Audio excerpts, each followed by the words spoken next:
देखिए, ये जो वीडियो है ये पवन सिंह का शादी का वीडियो है, जिसमें पवन सिंह और ज्योति सिंह एक दूसरे से शादी कर रहे हैं। तो कितना अच्छा लग रहा है ये मूवमेंट। और ज्योति सिंह को आप देखिए, कम से कम 50 से 60 लाख रुपया कि वो प्रॉपर्टी पहनी होंगी। तो बहुत अच्छा लग रहा है और बहुत सुंदर भी लग रहा है। और सोचने का विषय ये है कि आखिर ऐसा क्या हुआ होगा कि पवन सिंह ज्योति सिंह को देखना भी नहीं चाहते हैं। ज्योति सिंह रिक्वेस्ट कर रही है कि 2 मिनट बात कर लीजिए, लेकिन बात भी नहीं करना चाहते हैं। तो ऐसा इंटरनली कुछ ना कुछ तो जरूर हुआ होगा जो कि पब्लिकली नहीं बताना चाह रहे हैं। लेकिन हमारा एक छोटा सा ओपिनियन ये है कि जो बड़ा मछली रहता है ना, वो छोटा मछली को कुछ नहीं समझता है, वो हजारों के तादाद में निगलते जाता है। समझ रहे हैं? जो बड़ा मछली रहता है वो छोटा मछली को कुछ नहीं समझता है। बहुत सारा एग्जाम्पल है, जैसे बड़ा समुंदर हो गया, छोटा मोटा नदी के कुछ नहीं समझता है।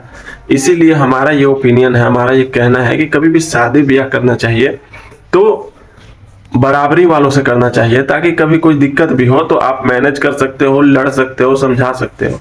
लेकिन एक चींटी और एक हाथी का मुकाबला कैसा होगा वो आप लोग को पता ही है। एक शेर और एक हिरन का मुकाबला कैसा होगा ये आपको पता ही है।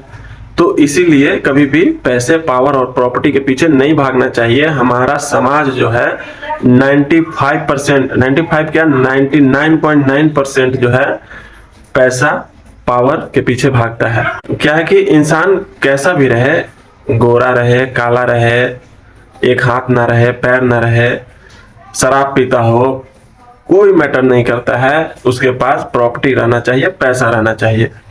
ये हमारा सोसाइटी हो गया है कि इन लोग को, मतलब कुछ लोगों को, कुछ क्या लगभग लोगों को यही लगता है कि पैसे वालों से अगर शादी कर दिया जाए तो हमारी लड़की का जो है वो फ्यूचर सेट है, उन लोगों को कोई दिक्कत नहीं होने वाला है। उन लोग को ये नहीं पता है कि मधुमक्खी के छत्ता में सिर्फ एक मधुमक्खी नहीं रहती है, लाखों की संख्या में रहती है। इसीलिए मेरे भाई, मेरा छोटा सा यही कहना है कि शादी ब्याह जो करना चाहिए वो प्रॉपर्टी देखिए या ना देखिए, अच्छा सैलरी देखिए या ना देखिए, इंसान देख करके शादी किया जाता है कि कैसा इंसान है, क्या नहीं है। आजकल लोग पावर और प्रॉपर्टी के पीछे भागते हैं और फिर दर दर के ठोकर खाते हैं। निस्संदेह ज्योति सिंह का जो फ्यूचर था बहुत अच्छा हो सकता था।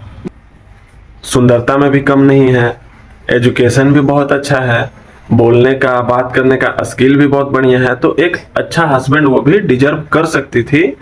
लेकिन उसके बाद भी मैनेज करके वो पवन सिंह से शादी की। लेकिन उनको फिल्मी दुनिया के बारे में पता नहीं था। उनको पवन सिंह किसी से बात करते थे ये सब चीज पसंद नहीं आता था, क्योंकि फिल्म से रिलेटेड नहीं थी, वो भोजपुरी इंडस्ट्री से रिलेटेड नहीं थी। तो इसीलिए इंसान को सोच समझ के शादी ब्याह करना चाहिए। और बात बाकी हमारी बातों से थोड़ा सा भी अगर सहमत है तो वीडियो को शेयर कीजिए।